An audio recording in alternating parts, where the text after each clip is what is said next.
Hello friends, welcome to my channel Vihaan Krishna vlogs. Friends, ఈరోజైతే మన ఛానల్లో ఎగ్ బిర్యానీ ఎలా ప్రిపేర్ చేసుకోవాలో చూద్దామండి. చాలా ప్లెయిన్గా చాలా బాగుంటుంది. అసలు తింటుంటే ఇంకొంచెం తినాలనిపిస్తుంది, అంత బాగుంటుంది ఎగ్ బిర్యానీ.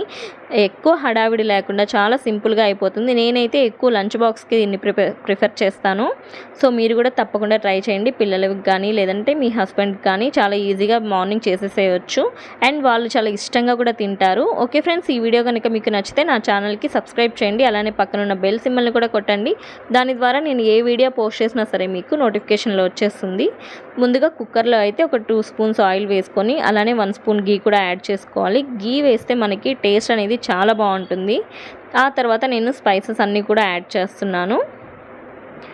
ఇవి కొంచెం వేగిన తర్వాత సన్నగా పొడవుగా కట్ చేసుకున్న ఆనియన్స్ కూడా యాడ్ చేసుకోవాలి. మనకి చాలా ఈజీగా అయిపోయే రైసెస్ ఏంటంటే ఎప్పుడు కూడా నేను ప్రిఫర్ చేస్తానండి లంచ్ బాక్స్కి. మార్నింగ్ ఎక్కువ టైం ఉండదు కాబట్టి. ఆ తర్వాత టమోటా అలానే ఒక 4 పచ్చిమిర్చి కూడా యాడ్ చేసేసాను. ఇవన్నీ కొంచెం ఫ్రై అవ్వాలి. తర్వాత ఇందులో కొంచెం పసుపు అలానే సాల్ట్ కూడా యాడ్ చేసుకోవాలి. సాల్ట్ మనం చూసుకొని యాడ్ చేసుకోవాలి, ఎందుకంటే మళ్ళీ లాస్ట్లో వేస్తాము. లేదు అంటే ఒకేసారి వేసేసుకోవచ్చు. అండ్ ఇవన్నీ కొంచెం ఫ్రై అయిన తర్వాత అల్లం వెల్లుల్లి పేస్ట్ కూడా 1 స్పూన్ అయితే నేను యాడ్ చేసుకుంటున్నాను. ఇది మనకి పచ్చివాసన పోయేదాకా బాగా ఫ్రై చేసుకోవాలి అల్లం వెల్లుల్లి పేస్ట్ని. ఆ తర్వాత ఇది బాగా ఫ్రై అయిన తర్వాత కస్తూరి మేతి అలానే ధనియాల పొడి అలానే గరం మసాలా కూడా 1 స్పూన్ అయితే నేను యాడ్ చేసేసుకుంటున్నాను. ఇంకా నేను ఎక్స్ట్రాగా కారం అనేది యాడ్ చేయట్లేదు, ఎందుకంటే ఆల్రెడీ పచ్చిమిర్చి గరం మసాలా యాడ్ చేస్తున్నాను కాబట్టి. ఇలా ప్లెయిన్గా చాలా బాగుంటుంది రైసు. ఆ తర్వాత ఇవి కూడా మనం బాగా మిక్స్ చేసుకున్న తర్వాత పెరుగు ఒక 2-3 టేబుల్ స్పూన్స్ అయితే యాడ్ చేసుకోవాలి. సిమ్లో పెట్టేసుకొని పెరుగు యాడ్ చేసుకొని బాగా మిక్స్ చేసుకోవాలి.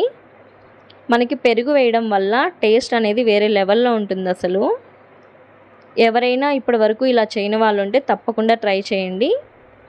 ఆ తర్వాత నేనైతే వాటర్ అయితే యాడ్ చేసేసుకుంటున్నాను. 1 గ్లాస్ రైస్కి 2 గ్లాసుల వాటర్ యాడ్ చేసేసుకుంటున్నాను. మీరు బాస్మతి రైస్ కనుక యాడ్ చేసుకుంటే 1.5 గ్లాస్ సరిపోతుంది. నార్మల్ రైస్కి అయితే 2 గ్లాసెస్ వాటర్ వేయాలి. ఆ తర్వాత సాల్ట్ కూడా యాడ్ చేస్తున్నాను. అండ్ వాటర్ బాగా తెల్లిన తర్వాత రైస్ కూడా యాడ్ చేసేసుకొని కుక్కర్ అయితే ఒక 3 విజిల్ అయితే నేను రంపించేసుకుంటున్నాను. అండ్ ఈ లోపల ఇంకొక ప్యాన్ తీసుకొని అందులో కొంచెం ఆయిల్ వేసుకొని మనం ఆల్రెడీ బాయిల్ చేసి పెట్టుకున్న ఎగ్స్ని అయితే నేను వేసుకుంటున్నాను.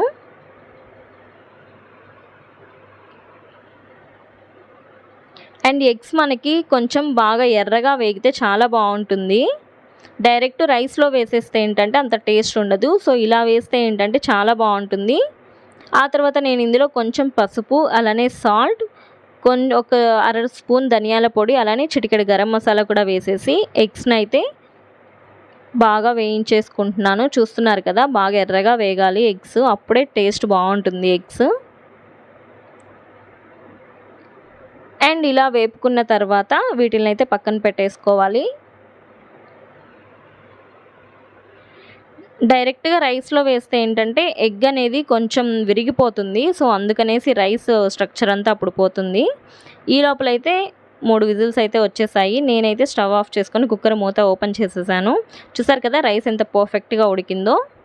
అండ్ ఎగ్స్ కూడా దాని మీద పెట్టేసుకున్నాను. మనకి ఫ్రై పీస్ బిర్యానీ ఎంత టేస్టీగా ఉంటుందో సేమ్ అలానే ఇది ఎగ్తో మనం చేసుకున్నాము, అంతే బాగుంటుంది. ఈ వీడియో కానీ నచ్చితే నా ఛానల్కి లైక్ చేయండి, షేర్ చేయండి, సబ్స్క్రైబ్ చేయడం మాత్రం మర్చిపోవద్దు friends. Thank you so much.